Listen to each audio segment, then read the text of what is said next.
Hey everyone, welcome back.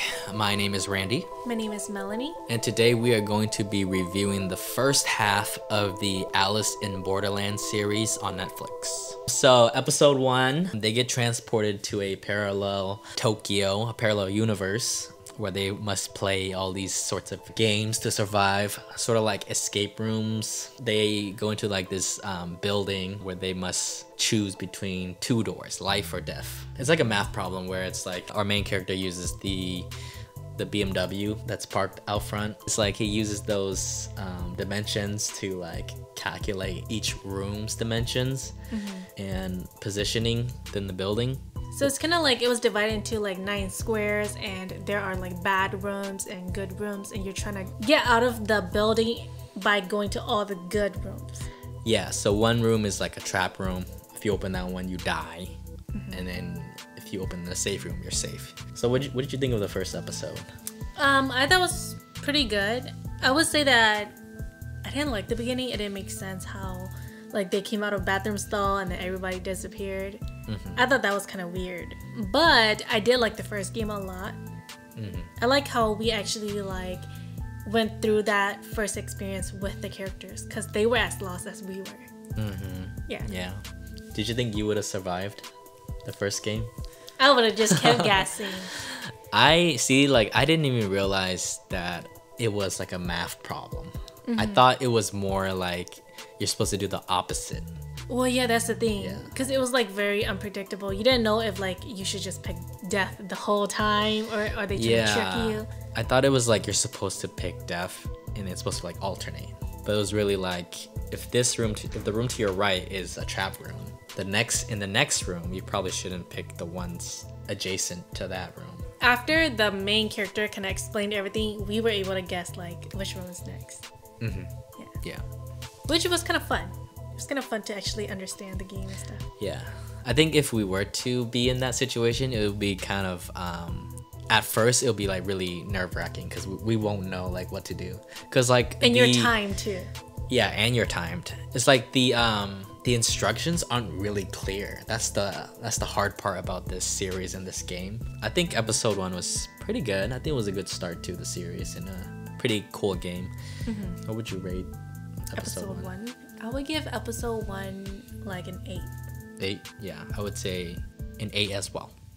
Episode 2 was the episode where they played tag. I thought that was a really good episode. Yeah, I think that was a really action-packed and really cool episode. I felt like everything kind of made sense and like kind of came all together. Like I like how they came across other players or like experienced players who told them like the card actually meant something. The numbers, like how hard it is, and then each suit kind of means a different thing. Yeah, so we didn't even mention the first game. It was like what, 3 of clubs. Yep, 3 of clubs. So clubs is like you have to kind of it's a team game where you have to work together, right? And then the tag game in episode 2 was like spades. The 5 of spades? No, it was like a 7 or Was it 7 of spades? It was like 5 or 7 of spades, which is like a game of strength, I guess. No, I think it was a 5. I think it was a 5. Game of strength and abilities, so you kind of have to like run fast or like move fast or fight. They built some tension by showing that like very fit, buff guy. It makes you feel like he was gonna be like you're gonna be fighting him. Yeah, see here's the thing. It's like I said before, like the instructions aren't really clear, so you kind of have to just take things as they come. But there are like hints like in the very beginning, but if you don't pay attention to them and you get into the game, you're kind of lost. Like who would have thought the tagger would be fucking blowing you with machine guns? Like yeah, I thought it was an actual tag game. So you're pretty much dead if he sees you. Yeah. But it's kind of the tagger is like OP. He's overpowered. He can literally shoot you from like a different floor, which is kind of cheating. But yeah, what can you do? You're in a dystopian, weird alternate reality. And it kind of seemed like they're way too powerful. I don't know if like the people who created the game picked the people, but one of the horse or one of the taggers was a girl. And you wouldn't expect it to be a girl. So there's actually 2 taggers. So after the point of the game is to find the safe room. If you don't find the safe room, bombs there explode and everybody dies. Do you think you'll survive this? No, not with somebody with a machine gun. No, and the thing was, they didn't tell you there was gonna be 2 taggers, so that was a twist of story, or like a twist of the game. But for that game, I don't know why. Like, you know that guy with the blonde hair? Like, he was just kind of observing everything. He didn't go into any problems. That was kind of weird. Well, he had a good strategy, which was go to the highest floor. So there's 7 floors, right? So he went to the highest floor. That way he could see everything below him. And he went all the way to like the end of the corner so he can avoid the tagger. So the tagger did take the elevator and start on floor 6, which is, he got kind of lucky. Yeah. So if the tagger started on floor 7, he would be pretty much dead. But that would be one of my strategies as well, is to like go to like level 1 or level 7. Well, okay, so I didn't get why like that tagger, like the second tagger, was just in the safe room. I think if my life was also on the line, I would just be like, you know what, you start level 7, I start level 1, we work our way together. True, but I think it was their strategy to play it that way, to start out with one chasing and then another already hiding in there in case they found the room. Because if any 2 people finds the room, they're dead. And it's kind of suspicious if you just guard that level, you know? Then you kind of tell everyone that that's where the safe room is. Yeah, and also I didn't get why the tagger didn't run. I know. Well, how come he was just like walking like some like scary person guy? Well, they do have like they can't see that well because of the mask. Yeah, which I thought was kind of fair. So what would you rate this episode? I would give it a 9. I think it's a little better than the other one. The tag game was very intense. I would give it a 9 as well. Wow. We are agreeing. Episode 3 was hide and seek. So our main characters go into like this botanical garden, pretty big, kind of like a stadium, and they must wear like these virtual reality headsets, and every time they make eye contact with another player, then they become the wolf. So there's 3 sheeps, 1 wolf. You gotta be the wolf at the end of the timer to survive. So that means 3 people are going to die. And this is kind of like a twist of the game once again. So normally it would be the lambs hiding, but if you're the wolf, because you're gonna survive, you're actually the one who's going to hiding. Yeah. So how do you think you'll fare in this game? Okay, so this one is a heart, so it means like there's gonna be some betrayal and stuff going on.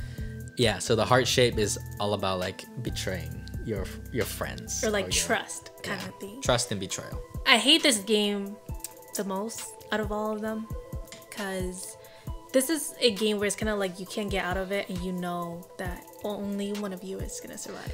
Yeah, this game is so unfair because like the majority of you are gonna die. Yeah. So it's kind of unfair from the start. So only one person lives. So if you go with like a group of your friends or like your survivors, only one survives. So not fair. And when you went in there with your friends, that's when it's kind of like, okay. I think I would not be able to handle this. If I was like with a bunch of my loved ones, I would like freak out. Oh yeah. Yeah. If you went into this game with like your friends or your loved ones, your family members, once the game starts, it's kind of like, damn, most of us are gonna die. Yeah. You know? I actually thought there was gonna be some sort of twist where the wolf dies and all of the sheep lives, but it wasn't that. But I guess like this, like when this game like happened, that's when I realized that there's always gonna be kind of like a twist to every single game. So in episode 3, the friends of the main character dies. Yeah, which was very sad. I didn't think they would die that early in the series. That was very shocking to me.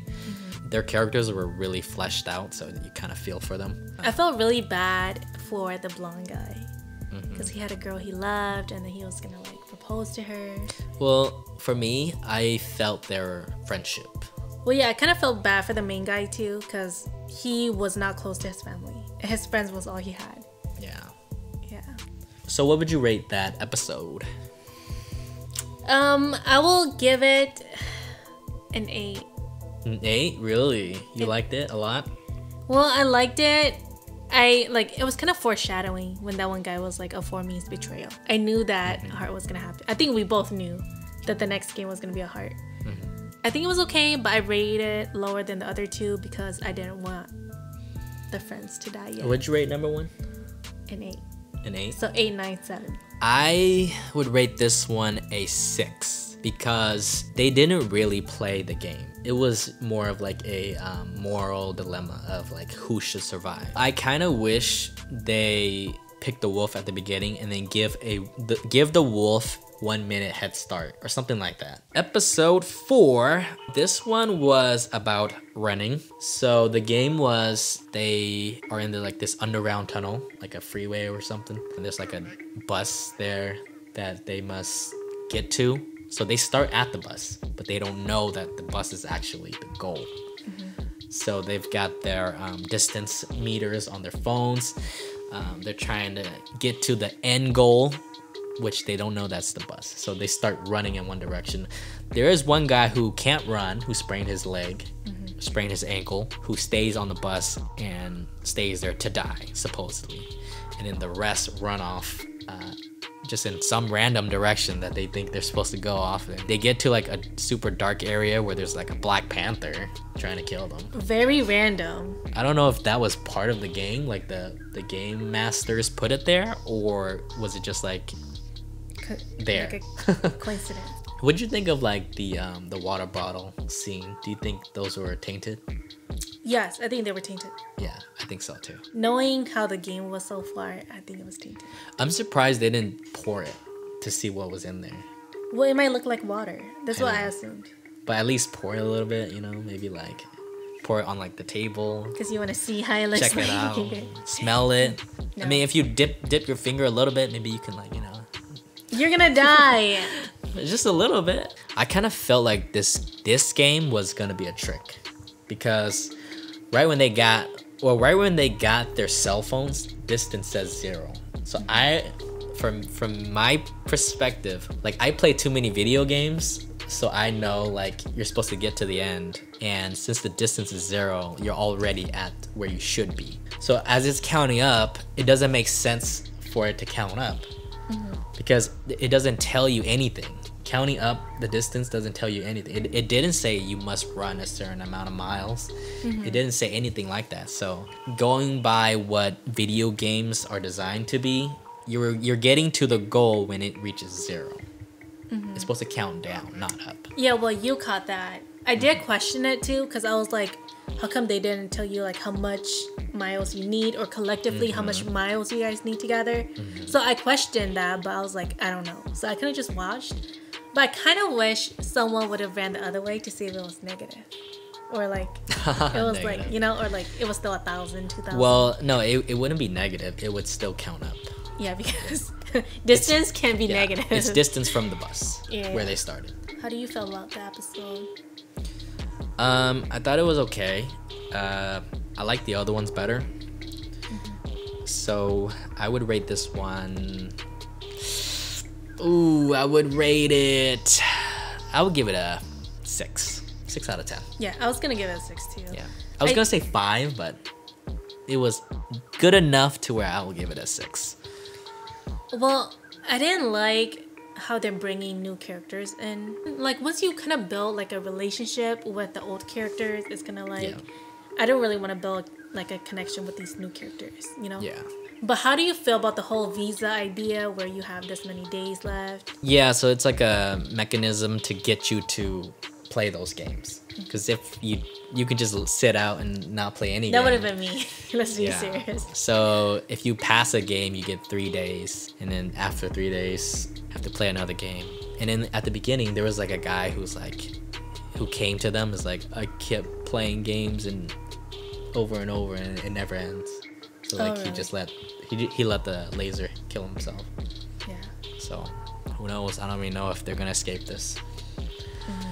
Yeah. Well, we'll see on the next 4 episodes. All right. So that was our thoughts on the show so far. Let us know if you guys liked the first 4 episodes, and subscribe, and we will review the next 4.